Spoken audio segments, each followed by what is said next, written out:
Les voy a pedir que mantengan sus Biblias abiertas, pero antes de leer, hemos llegado al final de la serie, de esta serie que hemos titulado En manos del alfarero.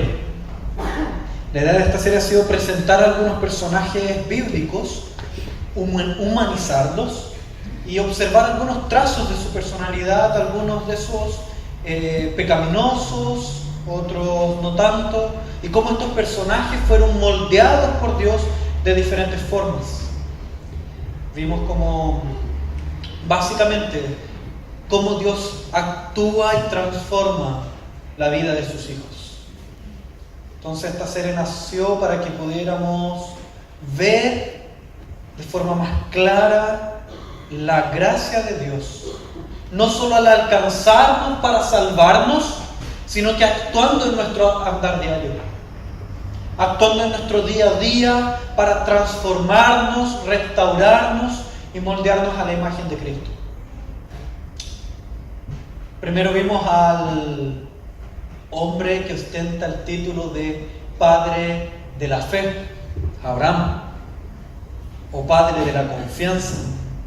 Vimos cómo entre los capítulos 12 y 24 del Génesis existe una constante en el relato. Dios promete descendencia para Abraham, e inmediatamente después se nos habla de algún viaje y cómo la desconfianza en el cumplimiento de la promesa lleva a Abraham a tomar pésimas decisiones. Y así logramos observar cómo nuestra desconfianza en las palabras de Dios nos trastorna, nos vuelve locos, y cómo en medio de la locura Dios trabaja, Dios nos transforma. Dios trabaja por medio de sufrimientos, por medio de pruebas, por medio de la repetición constante de su palabra y por el cumplimiento de su palabra. También vimos la vida de Habacuc, que nosotros recordamos y conocemos como un héroe de la fe, como aquel que en el momento de profunda desesperación, donde todo es absolutamente oscuro y no se puede ver nada de esperanza, él dice: aunque la higuera no florezca ni haya frutos en la vid, yo confiaré en el Dios de mi salvación. Pero profundizamos un poco más en esta historia, en la historia de Habacuc, en este personaje, y logramos darnos cuenta que Habacuc, para llegar a decir estas tremendas palabras, antes fue transformado por Dios. Y antes de esa transformación, Habacuc no era diferente a nosotros, no era ese héroe que nosotros creíamos que era, sino que él era un hombre de carne y hueso que creía en un Dios distante. Creía que Dios no actúa, no oye nuestras súplicas, no las responde, ni actúa en su vida. Pero Dios lo transforma poco a poco con el poder de su palabra. Después vimos la vida de Ana, cómo esta mujer se nos es mostrada muchas veces como un ejemplo de mujer de oración, pero parece ser que a la luz del texto, ella se nos es presentada como una mujer que estaba en constante sufrimiento, en constantes lágrimas y angustia y pesar del corazón, pero que en ese sufrimiento ella es transformada por Dios. Su corazón es moldeado por el propio Dios para que sus rodillas puedan doblarse delante del Dios Todopoderoso en oración. Y es Dios quien utiliza cada una de esas lágrimas para poder transformarla, para poder transformar ese corazón. Y vimos que Dios también utiliza nuestras lágrimas. Después, por último, la semana pasada observamos la vida de Sara, o Sarai, quien estaba entre la fe y la incredulidad. Sara dudaba de la promesa hecha por Dios. Y esa duda es aquella que la lleva a entregarse al ídolo del control, a buscar responder a la promesa con sus propias fuerzas. Pero Dios también trabaja en su vida, año tras año, para que esta mujer, invadida por la duda, por medio de la gracia de Dios, fuera transformada a tal punto de ser tenida como ejemplo de fe y de confianza en el Señor. Entonces llegamos a la conclusión que las situaciones que vivimos, las situaciones que tú vives, por horribles que sean, son herramientas de Dios para transformar tu corazón. Son herramientas de Dios para transformar nuestro corazón y hacernos más semejantes a Él, para que le amemos más por sobre todas las cosas. Entonces, el día de hoy vamos a hablar un poco de los amigos de Daniel, en Daniel 3. Historia ya conocida por todos nosotros, historia muy querida por todos nosotros. Quizás muchos de ustedes hayan visto esta historia en la escuela de niños hace ya algunos pocos años atrás. Y ahora quizás tendrán lindos recuerdos de sus profesores, de sus amigos de infancia y del contexto en el cual aprendieron esta historia. Y quizás nuestros niños también la estén aprendiendo en este momento. Entonces vamos a hablar de Daniel 3. El texto de Daniel 3 dice lo siguiente: el rey Nabucodonosor mandó hacer una estatua de oro de 27 metros de alto por 2 metros y medio de ancho, y mandó que le colocaran en los llanos de Dura, en la provincia de Babilonia. Luego les ordenó a los sátrapas, prefectos, gobernadores, consejeros, tesoreros, jueces, magistrados y demás oficiales de las provincias que asistieran a la dedicación de la estatua que había mandado erigir. Para celebrar tal dedicación, los sátrapas, prefectos, gobernadores, consejeros, tesoreros, jueces, magistrados y demás oficiales de las provincias se reunieron ante la estatua. Entonces los heraldos proclamaron en voz y cuello: a ustedes, pueblos, naciones y gente de toda lengua, se les ordena lo siguiente: tan pronto como escuchen la música de trompetas, flautas, cítaras, liras, arpas, zampoñas y otros instrumentos musicales, deberán inclinarse y adorar la estatua de oro que el rey Nabucodonosor ha mandado erigir. Todo el que no se incline ante ella ni la adore será arrojado de inmediato en un horno en llamas. Versículo 7. Ante tal amenaza, tan pronto como se escuchó la música de todos esos instrumentos musicales, todos los pueblos y naciones y gente de toda lengua se inclinaron y adoraron la estatua de oro que el rey Nabucodonosor había mandado erigir. Pero algunos astrólogos se presentaron ante el rey y acusaron a los judíos. ¡Que viva su majestad por siempre!, exclamaron. Usted ha emitido un decreto ordenando que todo el que oiga la música de trompetas, flautas, cítaras, liras, arpas, zampoñas y otros instrumentos musicales se incline ante la estatua de oro y la adore. También ha ordenado que todo el que no se incline ante la estatua ni la adore sea arrojado a un horno en llamas.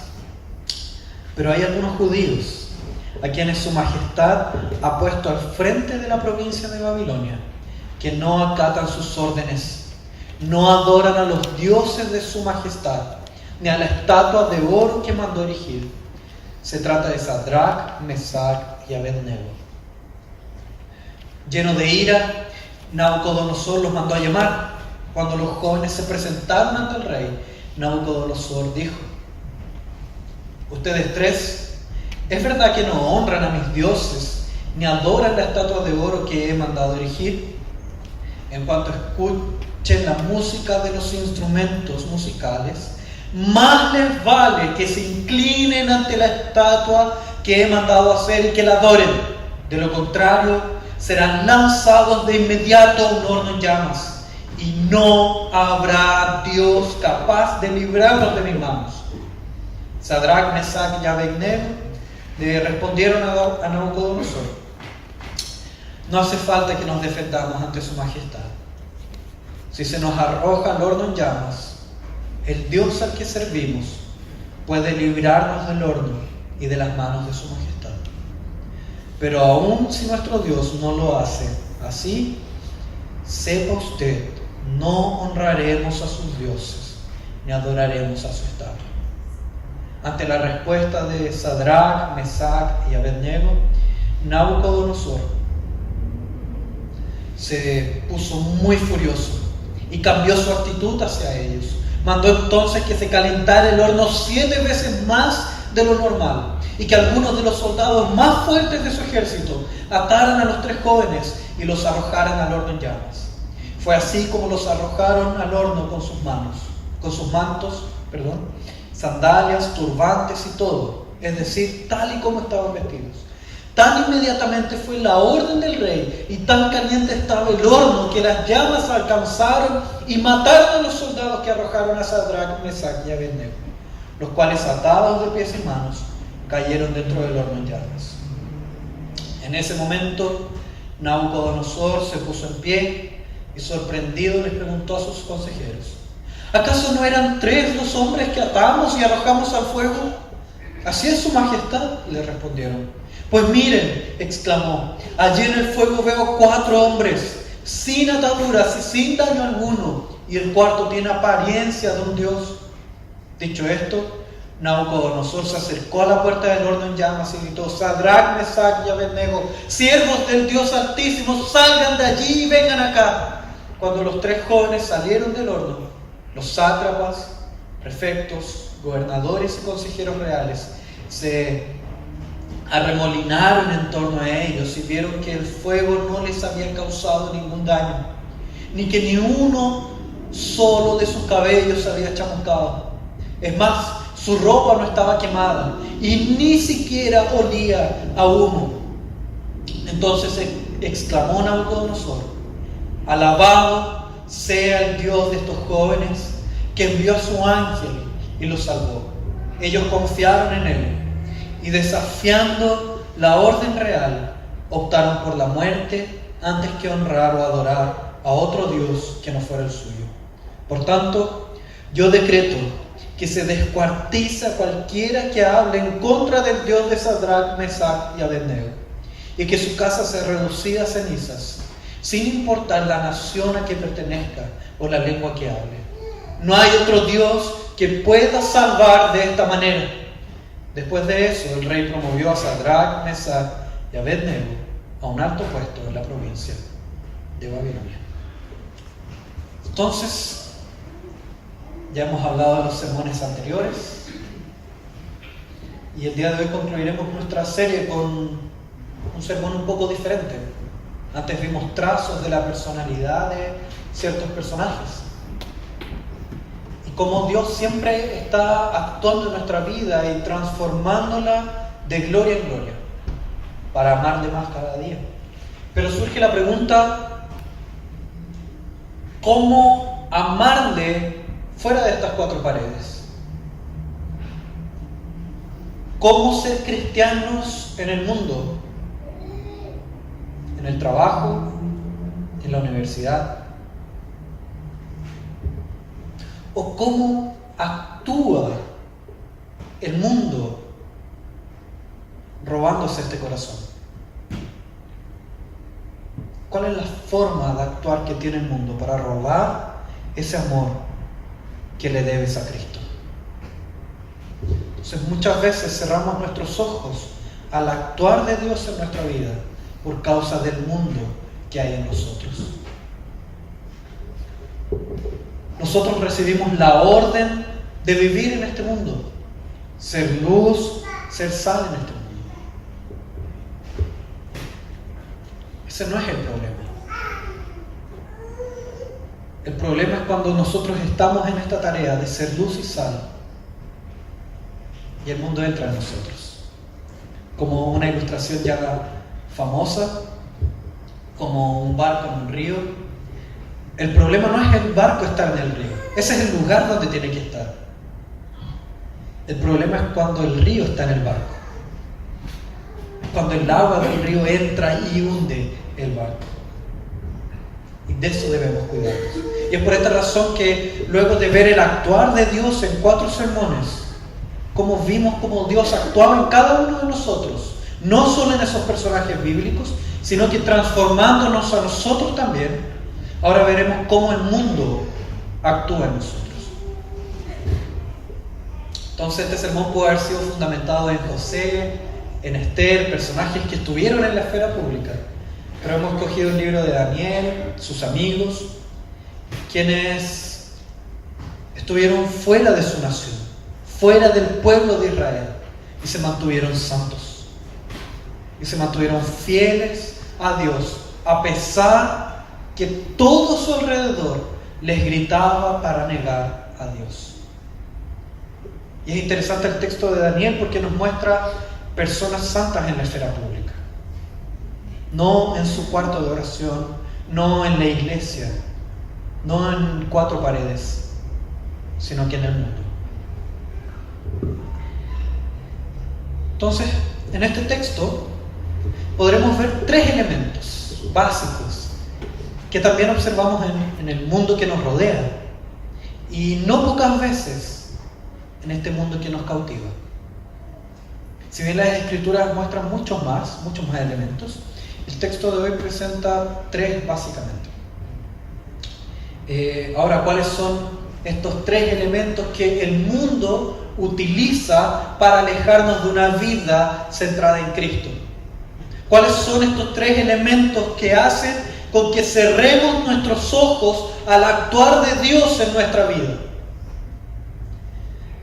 Entiendo que este texto nos muestra en primer lugar un monarca poderoso, un rey poderoso, también una exigencia idólatra y una amenaza de muerte.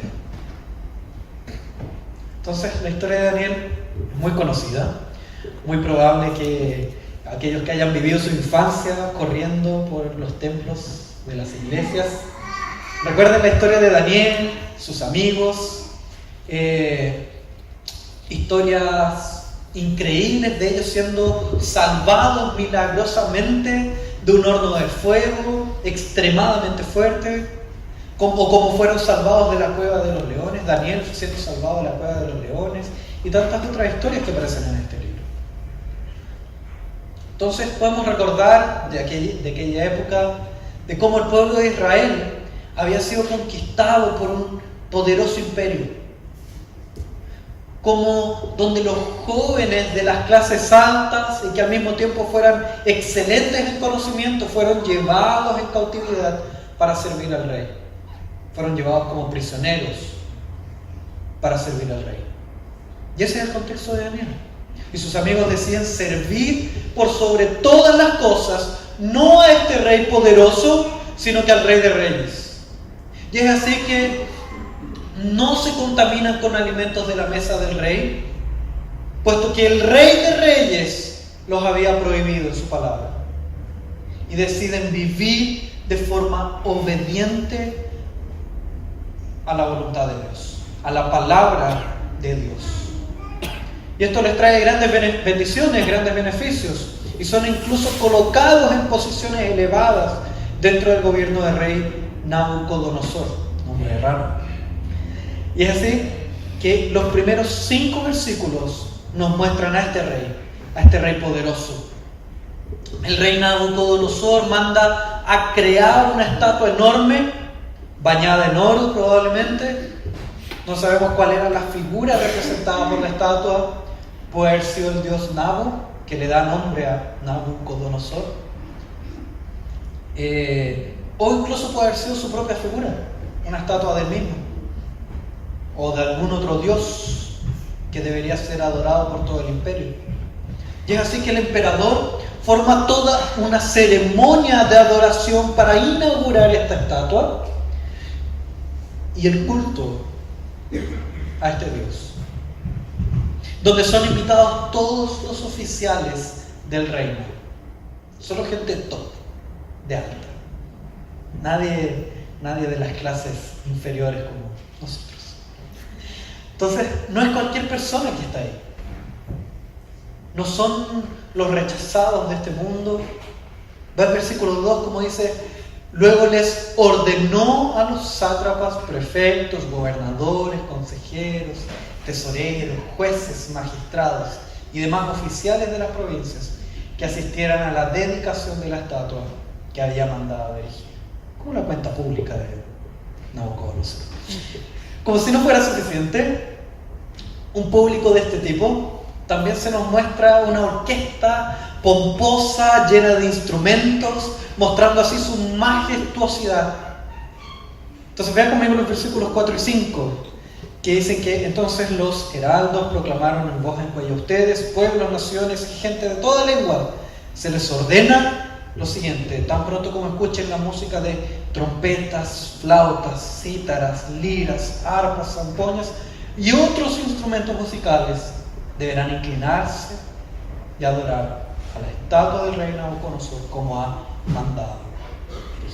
Entonces todos esos instrumentos muestran la grandeza de este culto, la grandeza de esta adoración. Y fíjense cómo son constantes ciertas palabras como mandar, ordenar, deber. Entonces observen el poder de este rey que es capaz de emitir órdenes a todos los pueblos, naciones y gentes de toda lengua. Y estas le obedecen. Entonces después la historia continúa y permítanme adelantarme un poco y mostrarles a quién adoraba este rey poderoso. El corazón del rey nos es revelado en su ira cuando dice en el versículo 15: y no habrá Dios capaz de librarnos de mis manos. Entonces el rey poderoso parece ser que buscaba su propia adoración, su propia exaltación. Él mismo se había sentado en el trono de Dios. Él mismo se había hecho así Dios.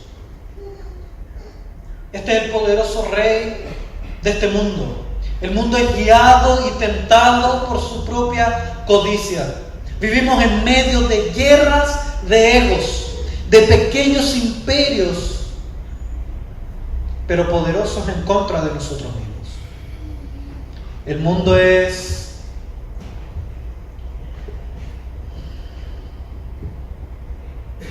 ha evaluado esta verdad, que vivimos en función de nosotros mismos.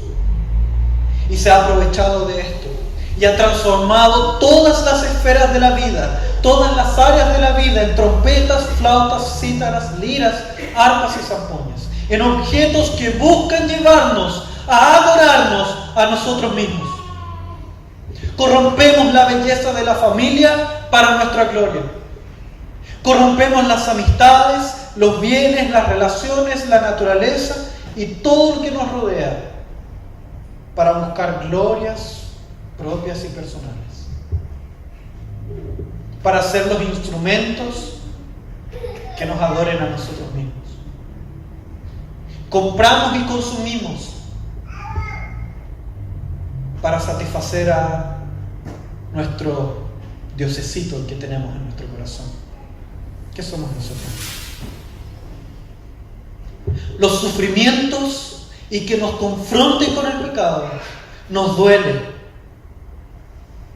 No muchas veces porque estemos pecando contra Dios, sino porque hemos caído de nuestro propio pedestal.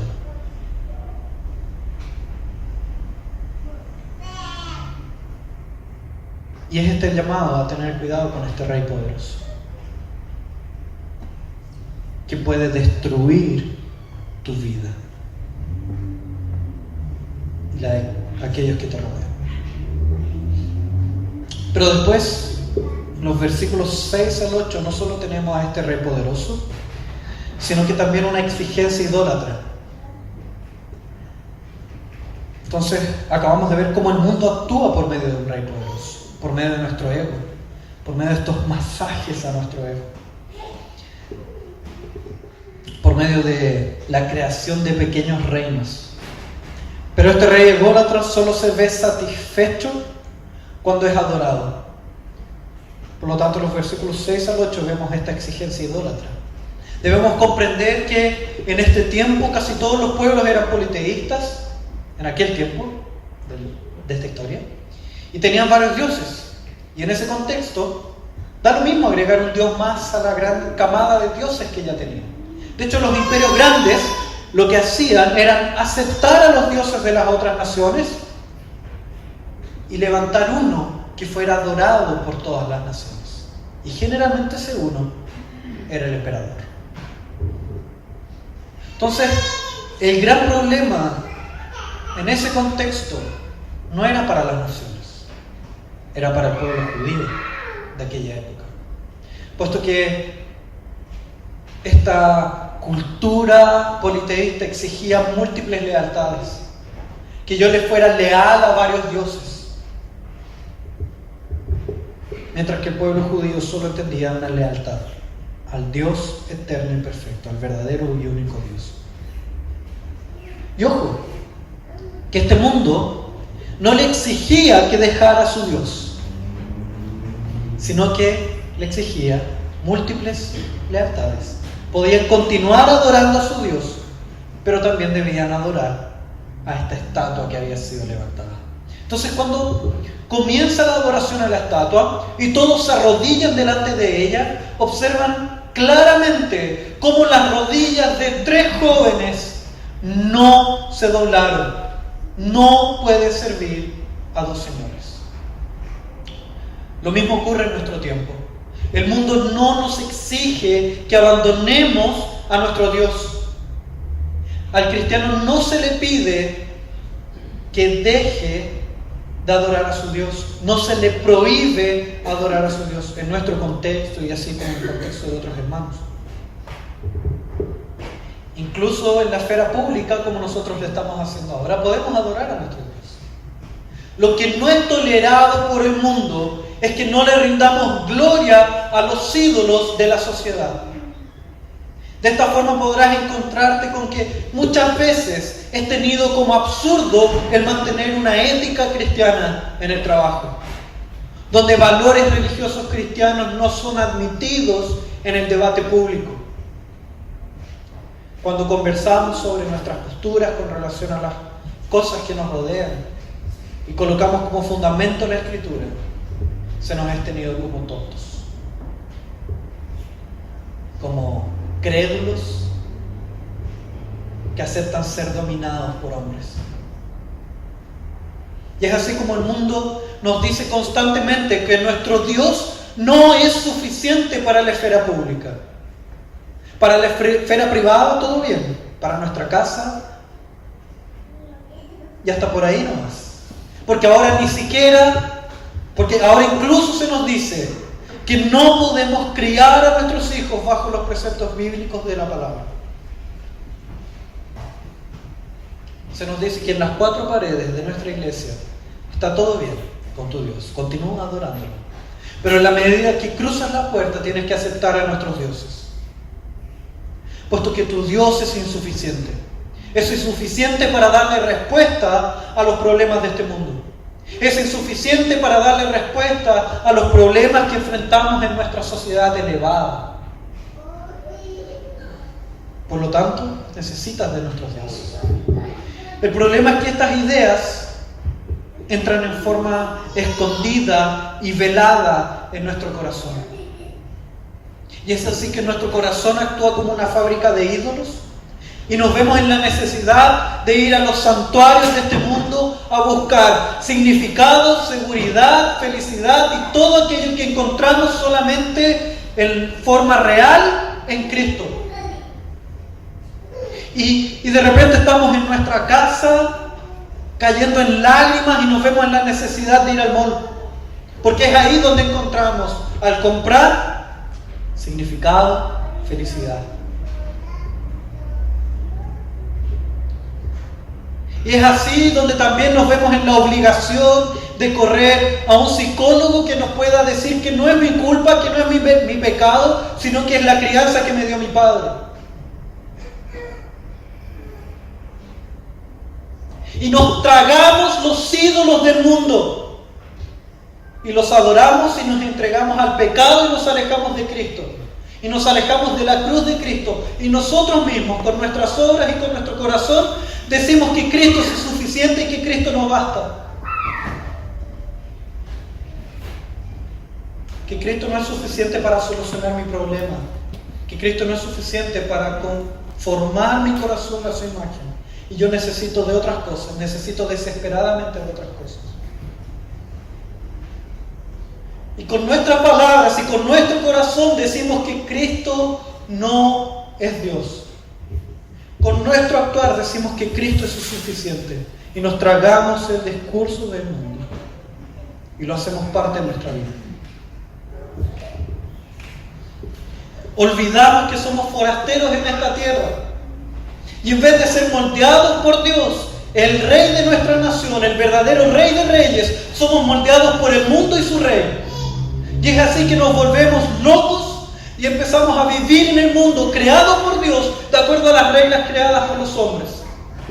No de acuerdo a las reglas creadas por Dios. Y nuevamente nos alejamos más y más de Cristo y su palabra. Corremos a los brazos de los ídolos y no nos damos cuenta que nos estamos alejando desesperadamente de la cruz. Y por esa razón quebramos y desaprovechamos, por ejemplo, el día del Señor. Quebramos nuestras relaciones e invertimos mal nuestro tiempo, nuestras fuerzas y nuestro dinero. El día del Señor debería ser visto como el día del Señor es visto hoy en día como un día pesado. Porque el día siguiente es lunes. Nos carga el lunes. Pero en cambio el día del Señor debería ser visto como aquel día que nos llena de fuerzas para enfrentar una semana nueva en la que le glorificaré a Él y solamente a Él, en la que mis rodillas no se doblarán ante los ídolos de este mundo, sino que solamente y cada día se doblarán delante del Rey de Reyes y Señor de Señores, delante de su cruz, delante de su Cristo.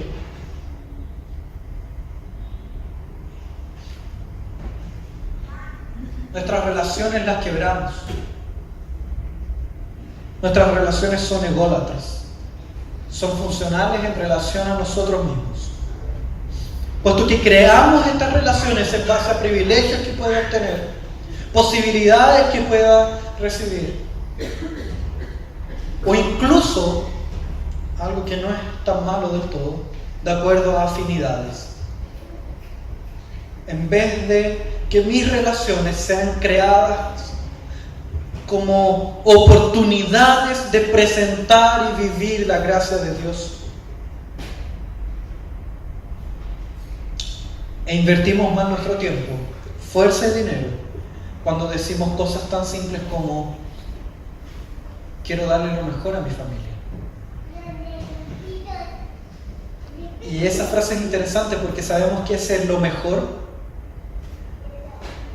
no es precisamente Cristo. No es una vida centrada en el Evangelio, sino que es dinero, educación, bienes.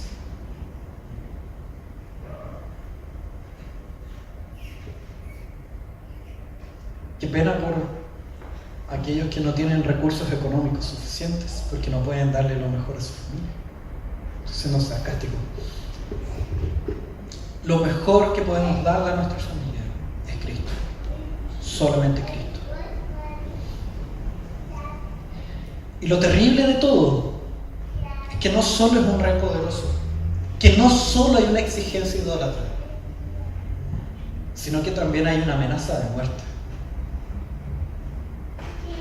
Vemos que sobre los amigos de Daniel hay una gran presión, un peso enorme para que ellos puedan doblar sus rodillas, para que sus rodillas sean quebradas y puedan estar de rodillas delante de estos ídolos.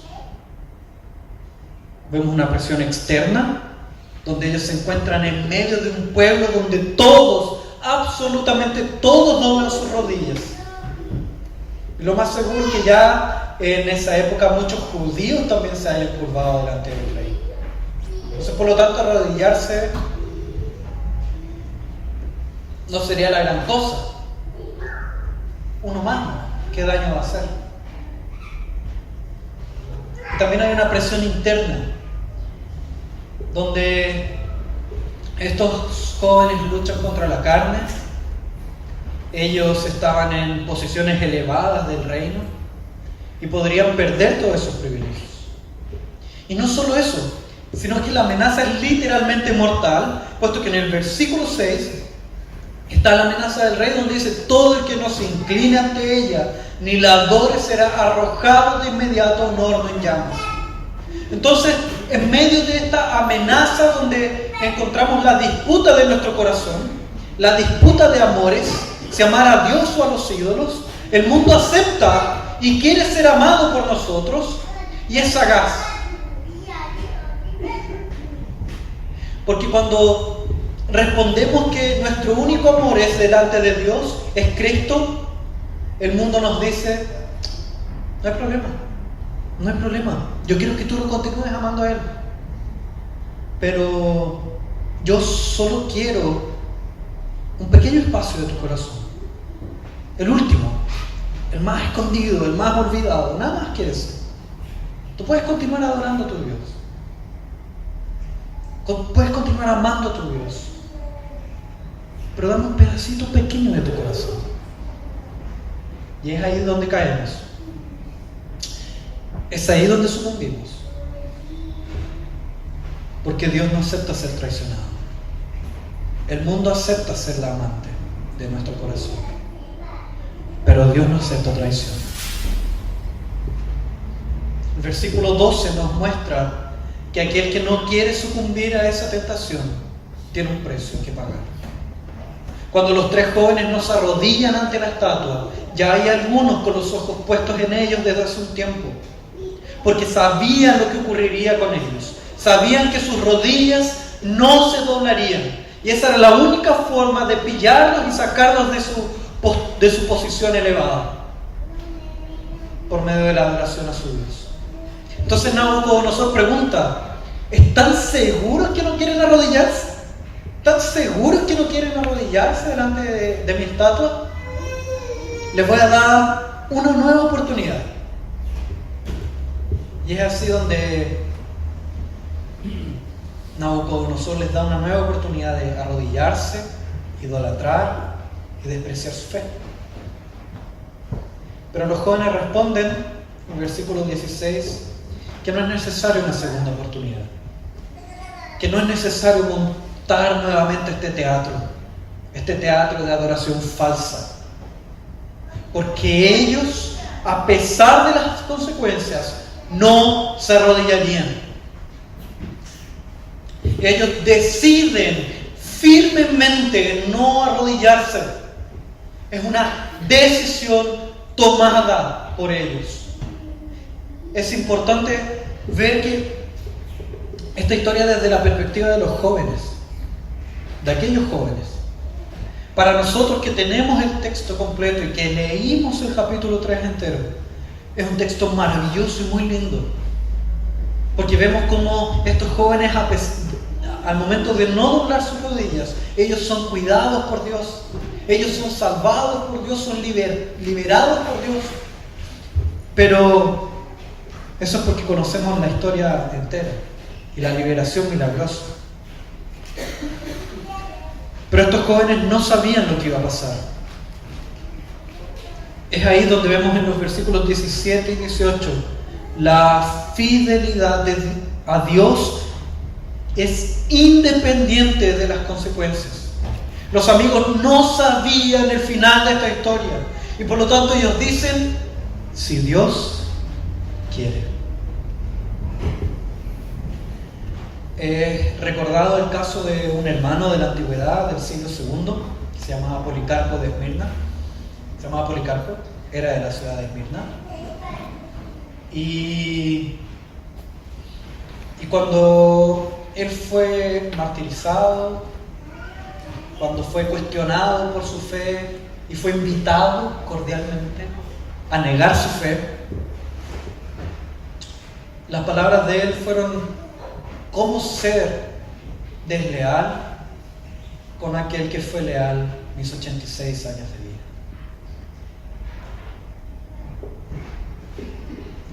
Luego de esas palabras, él muere quemado. Entonces, pagar el precio no solo significa estar dispuesto a morir literalmente, sino que a matar el mundanismo en nosotros, morir a nosotros mismos. No es una lucha que tiene vacaciones, no es una lucha en la cual yo puedo darme el lujo de detenerme. Debemos continuar adelante y clamar cada día delante de nuestro Dios: líbrame de mí. Líbrame de mi pecado y de mi maldad, porque si no voy a sucumbir a este pecado. Por último, ya vimos al Rey poderoso, la adoración idólatra y la amenaza de muerte. Vimos cómo el mundo nos moldea con caricias a nuestro ego, con cariños a nuestro ego, con mentiras también, diciéndonos que podemos adorar a Dios y al mundo. También por medio de amenazas, ya que podemos perder la posición que tenemos, podemos caer de nuestro pedestal. Pero déjenme salir un poco de estos tres puntos y que veamos el actuar de Dios, la liberación de Dios que se nos muestra en este texto.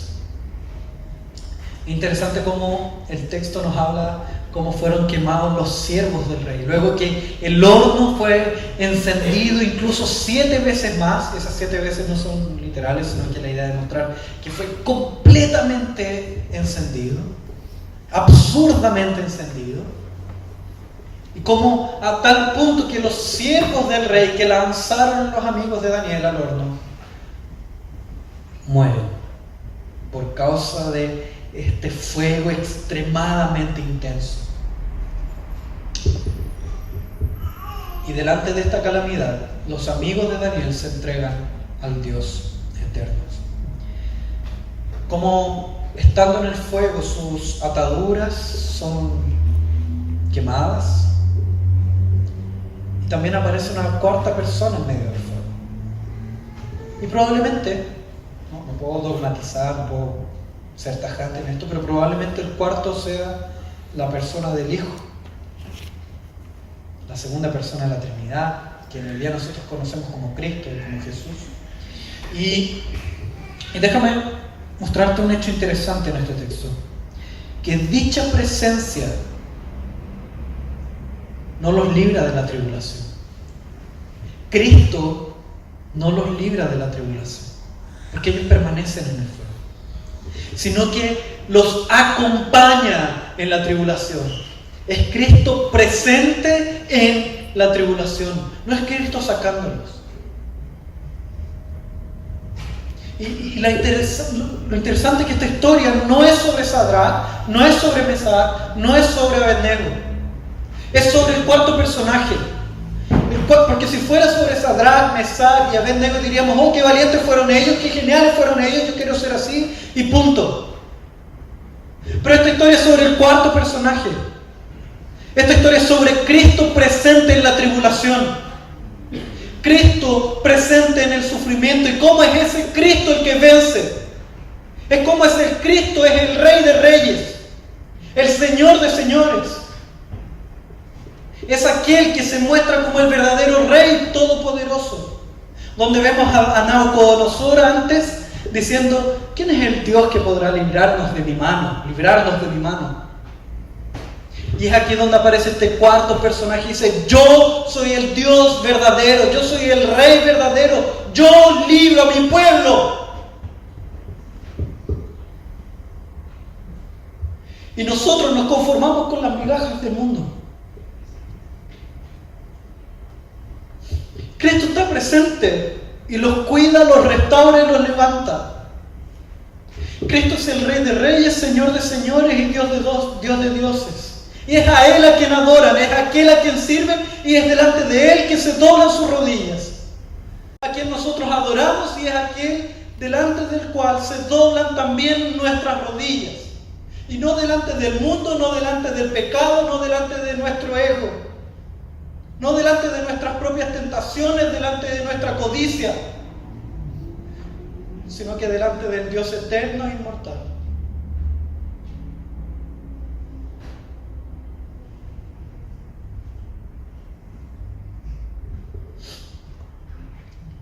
Hay un rey poderoso afuera que está en pugna, en batalla para robarse nuestro corazón. Y es ahí donde debemos ser llevados a clamar: líbrame de mí.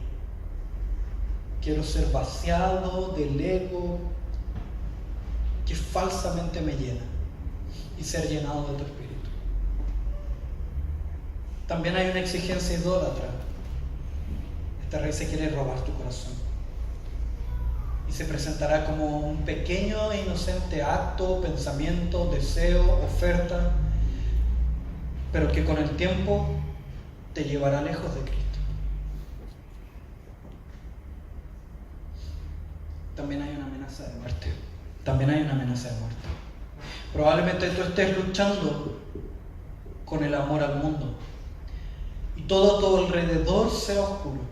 Probablemente tu orgullo esparcido haya destruido tu camino, tu relación con los otros, tu relación con Cristo. Probablemente tu corazón esté quebrado, sin descanso, sin esperanza, preguntándote dónde está el amor de Cristo. Probablemente hayas construido una figura idólatra de ti mismo y dejaste de lado la voz del verdadero Dios. Calma. En Cristo encontrarás a aquel que es mayor que tú. Aquel que puede retirar ese velo de mentira que tú has creado, revelarte, mostrarte quién eres de verdad, y así la luz de Cristo te encontrará. Su gracia te cambiará, la esperanza renacerá y serás librado de ti mismo y de tu pecado. Solamente mirando la cruz de Cristo, solamente arrodillándote delante de la cruz de Cristo podrás ser llenado de Cristo y podremos ser distanciados ya no del Dios verdadero, sino que del pecado. Y el pecado quedará atrás y lo miraremos a la distancia y podremos disfrutar de una vida nueva en Cristo y solamente en Cristo.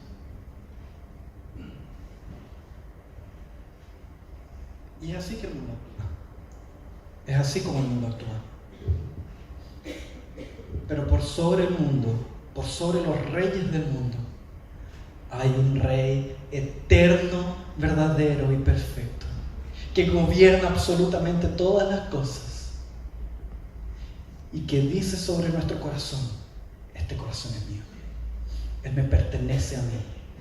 Yo le pertenezco a Él. Y ahora Él es uno en Cristo. Él es mi Hijo en quien yo me complazco. Oremos para que seamos llenados de Cristo en todo tiempo.